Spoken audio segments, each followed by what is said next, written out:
Hello दोस्तों, क्या हाल है।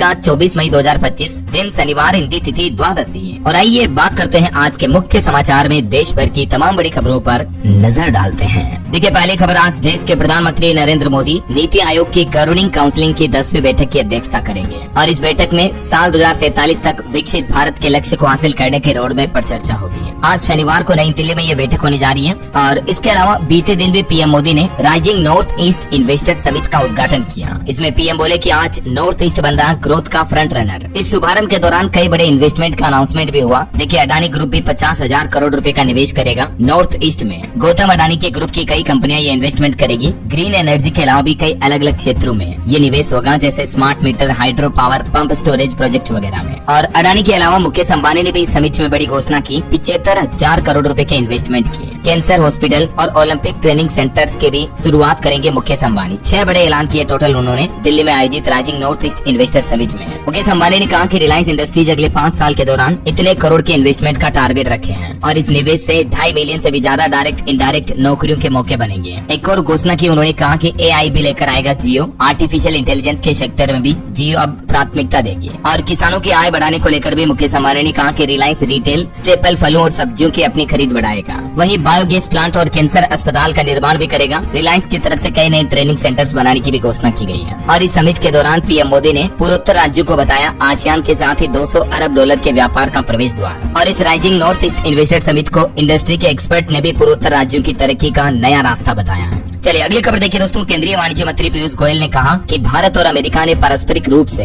लाभकारी व्यापार समझौते की प्रगति पर भी हस्ताक्षर किए हैं। चलिए, सरकार का अगला बड़ा फैसला देखिए। अंडमान सागर के ऊपर 2 दिन के लिए एयर स्पेस बंद कर दिया गया है। नोटिस जारी हुआ। मिसाइल या हथियार प्रणाली की टेस्टिंग हो सकती है, तो इसके चलते 2 दिन तक ये एयर स्पेस एरिया बंद रहेगा, 24 मई की सुबह तक। इसके अलावा भारत ने पाकिस्तान पर भी एक बार फिर से एक्शन लिया। अगले महीने 23 जून तक बंद कर दिया पाकिस्तान के लिए एयर स्पेस। इसको लेकर भी सरकार ने नोटिस जारी किया। और क्योंकि दोस्तों पाकिस्तान ने भी भारत के साथ तनाव के चलते अपने हवाई क्षेत्र को बंद रखने की अवधि 1 महीना बढ़ा दी है, तो अब जवाब में भारत ने भी पाकिस्तान के लिए अपने देश के हवाई क्षेत्र के प्रतिबंध को 23 जून तक बढ़ा दिया है। और पाकिस्तान की एक और घटिया हरकत देखिए जरा। अभी हाल ही में जो भारत के एक विमान के साथ हादसे की खबर आई थी, उसमें खुलासा सामने आ रहा कि विमान में चीख पुकार मची हुई थी, फिर भी पाकिस्तान ने परमिशन नहीं दी। जब टर्बुलेंस में फंस गई थी इंडिगो की फ्लाइट, तो उसकी श्रीनगर में इमरजेंसी लैंडिंग की गई। इसमें 227 पैसेंजर सवार थे। दिल्ली से श्रीनगर जा रही थी ये फ्लाइट। 21 मई की बात है। ओलावृष्टि के कारण ये भीषण टर्बुलेंस यानी हवा के झटकों की चपेट में आ गई थी। और इस दौरान इस फ्लाइट के पायलट ने पाकिस्तान से उसका एयर स्पेस इस्तेमाल करने की इजाजत मांगी थी, लेकिन पाकिस्तान की नापाक हरकत देखिए, उस वक्त भी पाकिस्तान ने मना कर दिया। इस मामले की जांच के बाद अब ये खुलासा सामने आ रहा। हालांकि वो तो गनीमत है कि श्रीनगर में इसकी इमरजेंसी लैंडिंग कर दी गई और कोई हादसा नहीं हुआ, सभी सवारियां बच गई। और वह देखिए, एक पाकिस्तानी सीनेटर ने उन्हीं की संसद में उन्हीं की सरकार की आलोचना किस कदर की, कहा कि भारत अंदर आकर ठोक गया। भरी संसद में पाकिस्तानी सीनेटर ने खोली अपनी ही सरकार की पोल। बोले कि चकलाता एयरबेस भी तबाह हो चुका है। जब ऑपरेशन सिंदूर के तहत भारत ने पीओके में कई आतंकी ठिकानों को तबाह किया हमला करके, और उसके बाद जब पाकिस्तान के द्वारा ड्रोन छोड़े गए, तो भारत ने भी पाकिस्तान के 11 एयरबेस को तबाह कर दिया था। अब खुद पाकिस्तानी नेता भी इस बात को मान रहे हैं, कबूल कर रहे हैं, जिसके वीडियोस भी वायरल हो रहे हैं। देखिए जरा आप। चलिए अगली खबर देखिए दोस्तों। आज 24 मई को राहुल गांधी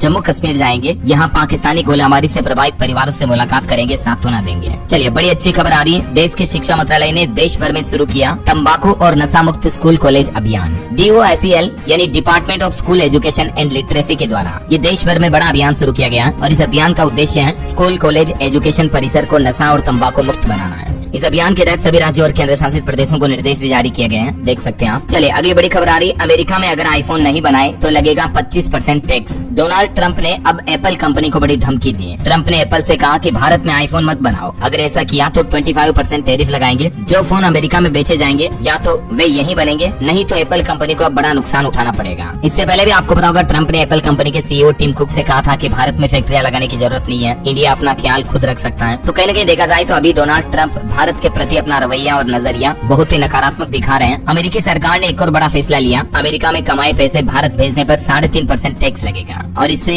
US को सालाना करीब 8,000 करोड़ रुपए अलग से मिलेंगे। और वहीं हार्वर्ड में पढ़ने वाले भारतीय छात्रों के लिए भी एक बुरी खबर देखिए। 72 घंटे और 6 शर्तें। ट्रंप के एक फैसले से भारतीय छात्रों पर संकट सा छा गया। हालांकि छात्रों के लिए तो एक अच्छी बात यह रही कि हार्वर्ड में विदेशी छात्रों के एडमिशन पर जो ट्रंप ने रोक लगाई थी, वो रोक तो फिलहाल हट चुकी है। US कोर्ट ने ट्रंप सरकार के फैसले पर फिलहाल अस्थायी रोक लगा दी है। इस यूनिवर्सिटी में हमारे भारत के भी लगभग 800 भारतीय छात्र पढ़ते हैं, लेकिन फिर भी ट्रम्प सरकार ने 72 घंटों में भारतीय छात्रों को 6 अहम शर्तें पूरी करने का निर्देश दिया। वो 6 जरूरी शर्तें क्या है देख सकते हैं आप। जो हार्वर्ड में पढ़ने वाले इंडियन स्टूडेंट्स है ना, उनके लिए ये नए आदेश लागू किए गए है ना। चलिए कोरोना वायरस पर कुछ बड़ी खबरें देखिए दोस्तों। भारत में भी फिर लौटा कोरोना। गुजरात अहमदाबाद में भी 20 मरीज मिले। यूपी गाजियाबाद में 4 केस आए। दिल्ली में भी अब एडवाइजरी जारी हुई। देश भर में अब तक कुल 312 मामले सामने आ चुके हैं। ये भारत के मानचित्र में आप देख सकते हैं अभी देश के अलग अलग राज्यों में कुल कितने केस चल रहे हैं। राजधानी दिल्ली में भी अचानक से कोरोना केस की संख्या बढ़ गई। 23 नई कोरोना संक्रमित मिले। उसके बाद दिल्ली सरकार की तरफ से भी एडवाइजरी जारी की गई। अस्पतालों को निर्देश दिए गए। एनसीआर में भी कोरोना के 9 मरीज मिले।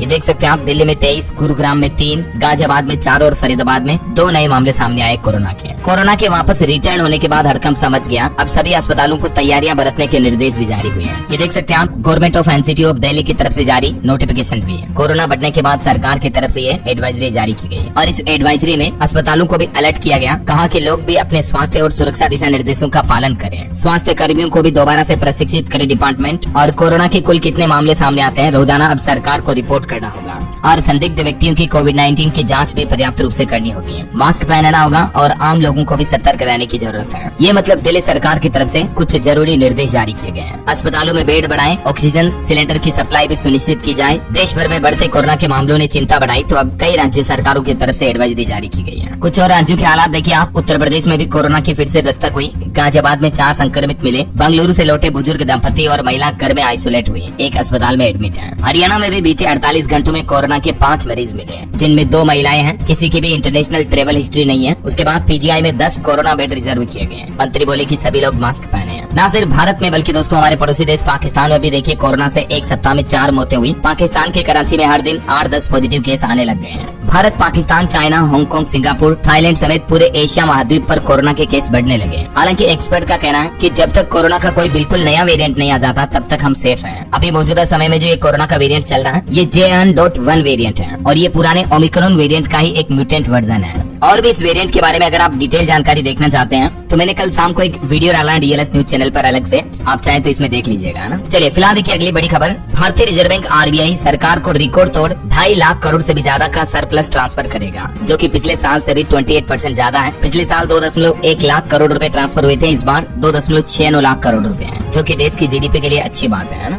ये आय और व्यय के बीच का अंतर होता है जिसे सरप्लस कहते हैं। चलिए बड़ी खबर देखिए, IMF के बाद अब वर्ल्ड बैंक भी पाकिस्तान को देगा कर्ज, लेकिन भारत इसका तगड़ा विरोध करने जा रहा। खबर है पाकिस्तान को अगले महीने वर्ल्ड बैंक यानी विश्व बैंक से मिलने वाले धन का विरोध करेगा भारत। पड़ोसी देश को हर मोर्चे पर घेरने की तैयारी है। इससे पहले आपको बता होगा IMF ने भी पाकिस्तान को कर्ज की अगली किस्त देने के लिए 11 नए प्रतिबंधों का ऐलान किया है। और अभी मीडिया रिपोर्ट्स आ रही कि पाकिस्तान का $20 बिलियन का लोन रोक सकता है भारत। वर्ल्ड बैंक के सामने फंडिंग का मुद्दा उठाएगा भारत और पाकिस्तान को फिर से FATF के ग्रे लिस्ट में लाने की भी प्लानिंग है। IMF ने कहा कि पाकिस्तान ने शर्तें पूरी की इसलिए हमने लोन दिया। भारत ने कहा था कि पैकेज का इस्तेमाल आतंकवाद में होगा, लेकिन IMF ने नहीं मानी इस बात को। चलिए अगली खबर देखिए, दिल्ली में रामलीलाओं के मंच पर ऑपरेशन सिंदूर की वीर गाथा भी दिखाई जाएगी। भारतीय सेना की वीरता और बलिदान की कहानी को दिखाने का यह अनोखा प्रयास है। वहीं खबर है कांग्रेस से राहुल गांधी ने विदेश मंत्री डॉक्टर S जयशंकर से 3 सवाल किए। बोले कि भारत की विदेश नीति ध्वस्त हुई, पाकिस्तान की निंदा में हमारे साथ कोई देश क्यों नहीं आया। और तीसरा सवाल, ट्रंप से भारत और पाकिस्तान के बीच मध्यस्थता करने के लिए किसने कहा।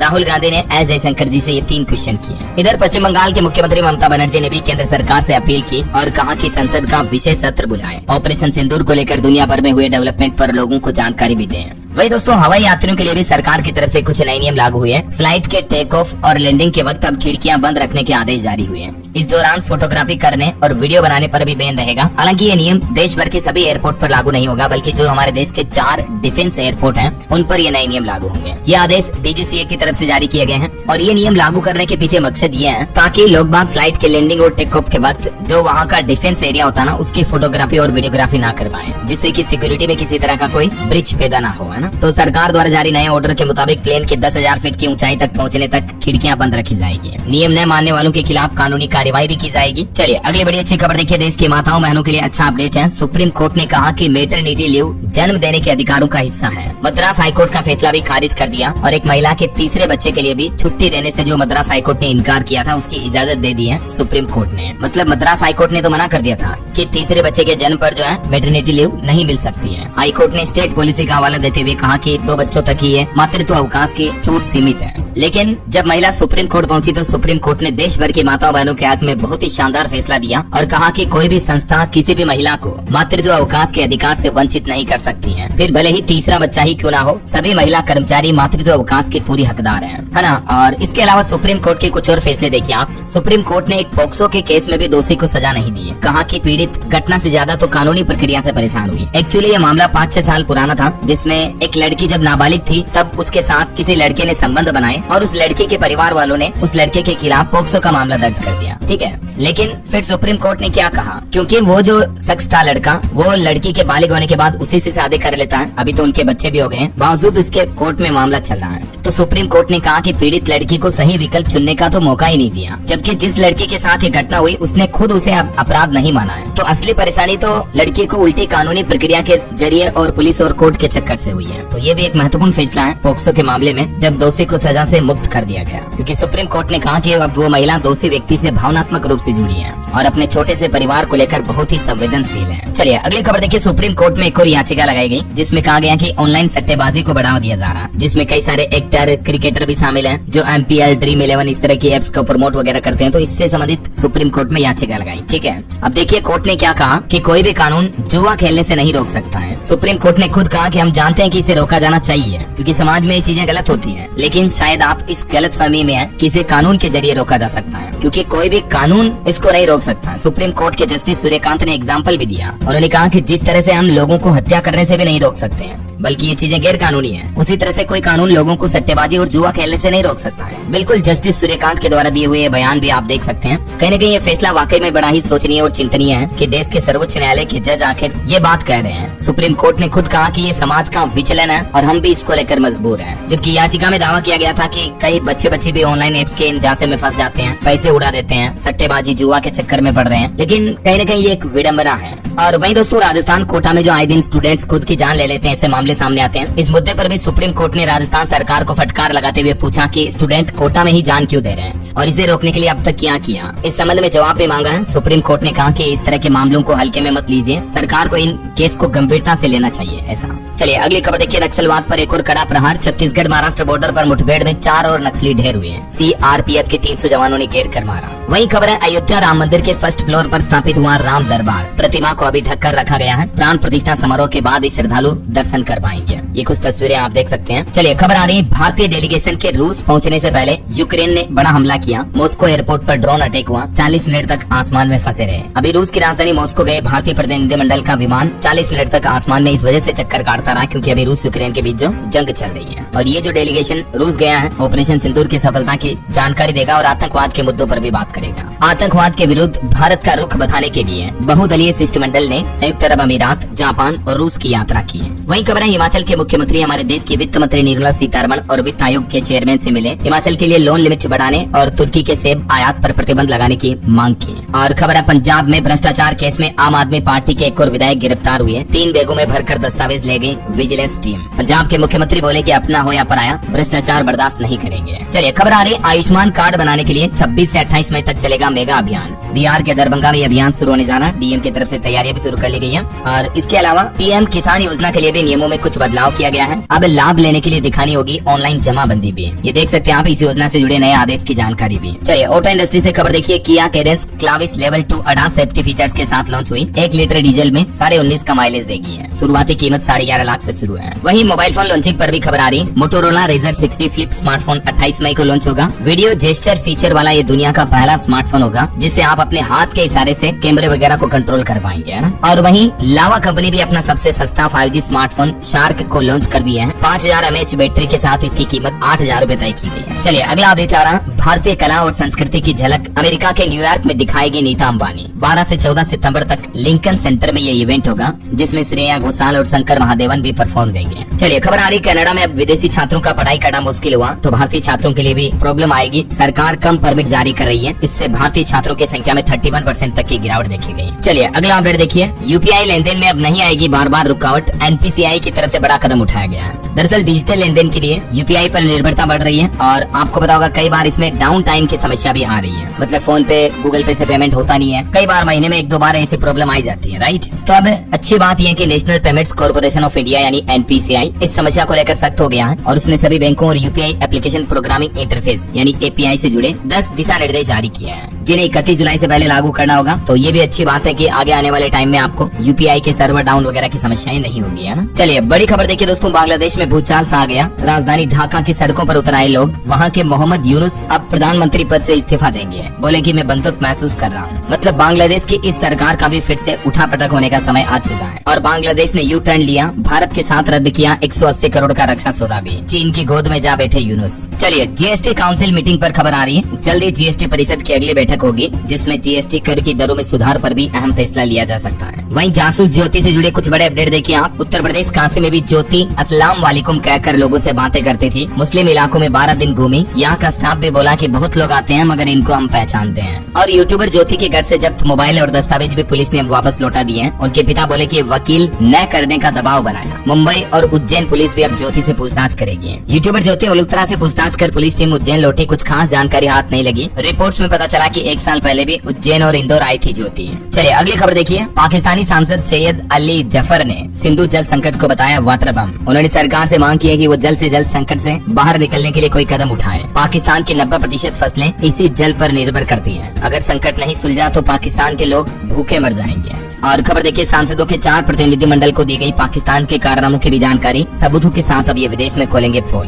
वहीं जर्मनी में हमारे विदेश मंत्री डॉक्टर एस जयशंकर बोले कि भारत आतंकवाद को कतई बर्दाश्त नहीं करेगा। न्यूक्लियर ब्लैकमेल के आगे भी हम नहीं झुकेंगे। तो ये कुछ भारत पाकिस्तान के मुद्दे पर अपडेट चल रहे हैं। बहरहाल अभी तो कुछ और महत्वपूर्ण और काम की खबरें देखेंगे दोस्तों अपन, लेकिन फिलहाल वक्त तो चला है आज के ताजा मौसम समाचार जानने का। और हाँ, एक छोटी सी गुजारिश आपसे ये है, अगर आप DLS न्यूज चैनल से अभी तक भी जुड़े नहीं हो तो जुड़ जाइए। चैनल को सब्सक्राइब करके बेल आइकॉन जरूर दबा दीजिएगा और इस वीडियो पर एक लाइक और शेयर भी कर देना ताकि आपको रोजाना की ताजा खबरें, महत्वपूर्ण मुख्य समाचार, काम के न्यूज अपडेट सबसे पहले आपके मोबाइल पर मिलते रहेंगे। चलिए बिना टाइम वेस्ट किए सीधा आगे बढ़ते हैं मौसम अपडेट में। तो देखिए खबर, अगले 24 घंटों के दौरान भारी से बहुत भारी बारिश की चेतावनी देश के कई राज्यों में 27 मई तक वार्निंग जारी की है। अभी भी आपको पता होगा कई राज्यों में आंधी तूफान भारी बारिश का माहौल चल रहा है। उत्तर प्रदेश में तो बीते 2 दिन में 60 लोगों की जान चली गई आंधी बारिश से। मध्य प्रदेश में भी कई पेड़ उखड़े। राजस्थान के भी 19 जिलों में तेज आंधी का अलर्ट है। कुछ और राज्यों के अलग अलग हालात देखिए आप मौसम पर। देखिए मध्य प्रदेश विदिशा में भी तेज आंधी बारिश हुई और एक कथा का पांडाल गिरने की घटना में भी 6 लोग घायल हो गए। एमपी के कई जिलों में मौसम बदला। रतलाम में तो ओले भी गिरे, दिन का पारा भी लुढ़का।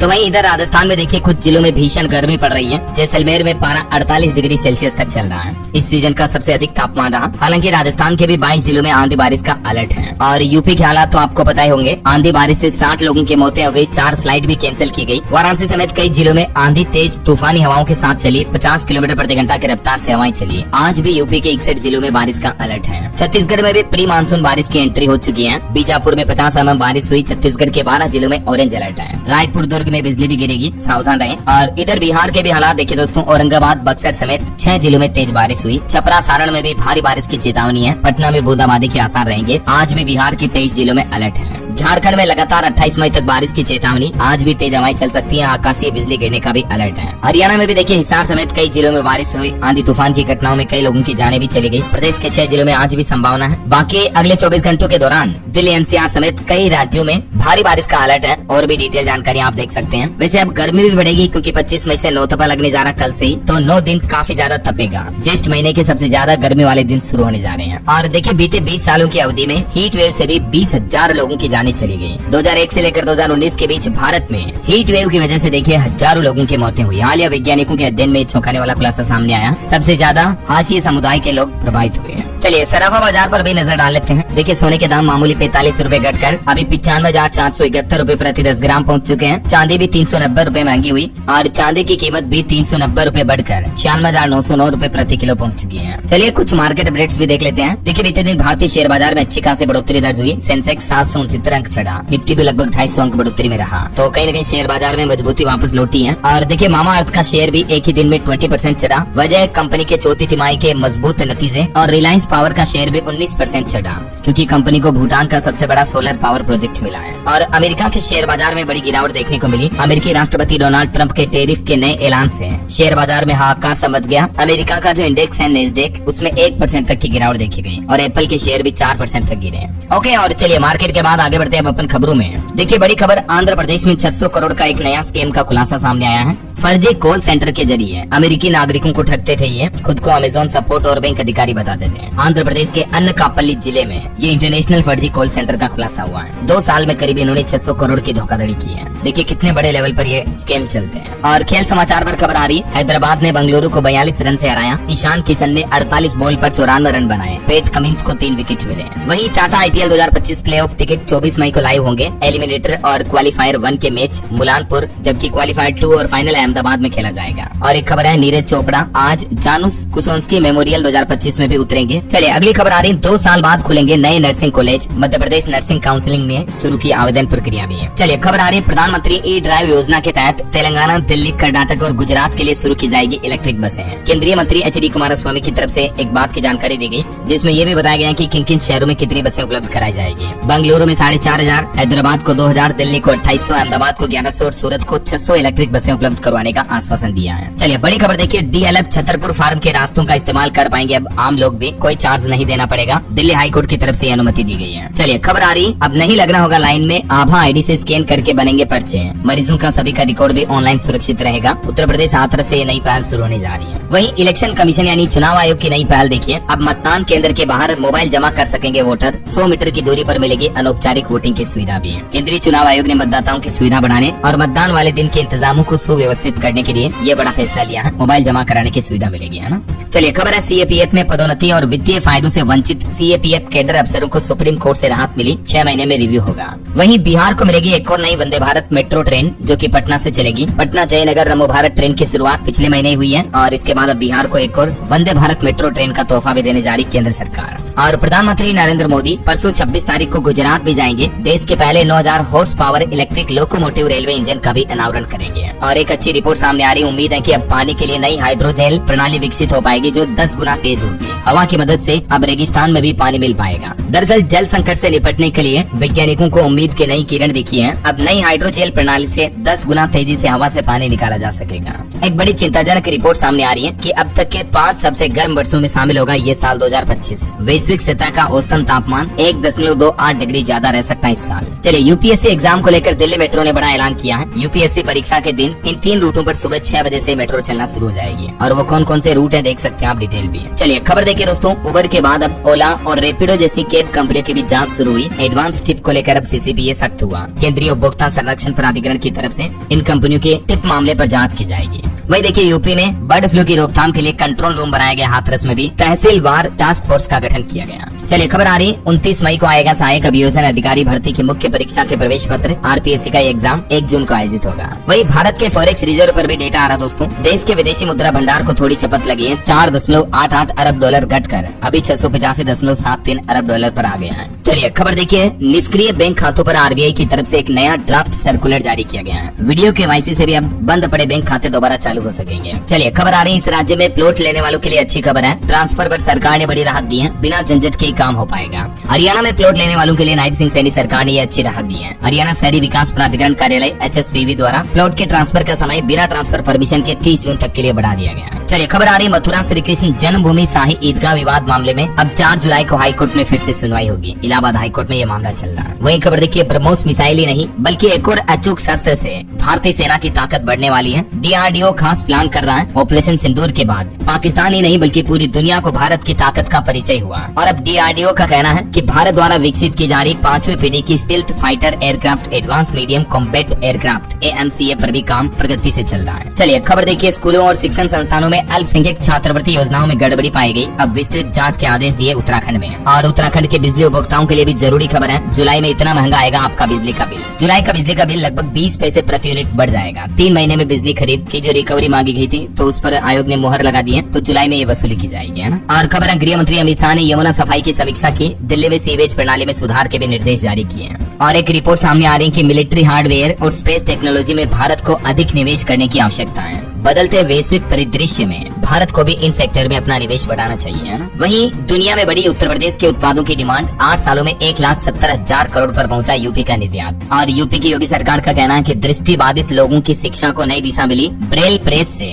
रोशन हो रहा नया भविष्य। हवाई यात्रियों की संख्या पर भी एक रिपोर्ट सामने आ रही है कि वित्त वर्ष 2025 में भारत के घरेलू हवाई यात्रियों की संख्या बढ़कर 16.5 करोड़ तक पहुँच चुकी है। वहीं खबर है रिचर्ड मार्लेस फिर बने ऑस्ट्रेलिया के उप प्रधानमंत्री। रक्षा मंत्री राजनाथ सिंह ने भी उनको बधाई दी। और खबर देखिए हैदराबाद में आयोजित 72वें मिस वर्ल्ड प्रतियोगिता में प्रतिभागियों ने हेड टू हेड चैलेंज में अपना सर्वश्रेष्ठ प्रदर्शन किया। गृह मंत्री अमित शाह ने आंध्र प्रदेश में नए आपराधिक कानूनों के कार्यान्वयन पर भी नई दिल्ली में समीक्षा बैठक की है। तो वहीं गृह मंत्री ने नई दिल्ली में बीएसएफ के भी 26 कर्मियों को वीरता के लिए पुलिस पदक से सम्मानित किया। विदेश मंत्री डॉक्टर एस जयशंकर ने बर्लिन में जर्मन चांसलर फ्रेडरिक मर्ज से भी मुलाकात की और इस दौरान आतंकवाद पर भी चर्चा की। विदेश मंत्री बोले कि यूरोपीय देशों के साथ मुक्त व्यापार समझौते को भी हम बढ़ाना चाहते हैं। भारत की ओर से उन्होंने ये बात कही है। चलिए एक रिपोर्ट सामने आ रही है कि इस साल मार्च में कर्मचारी राज्य बीमा योजना यानी ESIC के अंतर्गत 16,33,000 नए कर्मचारियों को नामांकित किया गया। श्रम एवं रोजगार मंत्रालय की तरफ से ये डेटा जारी किए गए। और खबर है वैश्विक एजेंसी फिच रेटिंग्स ने अनुमान लगाया अगले 5 वर्षों में भारत की GDP वृद्धि दर औसतन 6.4% रहने की संभावना है। और खबर है न्यायमूर्ति के सोमशेखर मणिपुर उच्च न्यायालय के मुख्य न्यायाधीश के रूप में नियुक्त किए गए। खबर है गोरखपुर नहीं बल्कि अब लखनऊ में होगी पुलिस रेडियो संवर्ग भर्ती की शारीरिक दक्षता परीक्षा। यूपी पुलिस रिक्रूटमेंट को लेकर ये नोटिस जारी हुआ। और उत्तर प्रदेश में 71 राजकीय डिग्री कॉलेजों में 1207 पदों को भी स्वीकृति दी योगी सरकार ने। आउटसोर्सिंग से भी 710 पद भरे जाएंगे।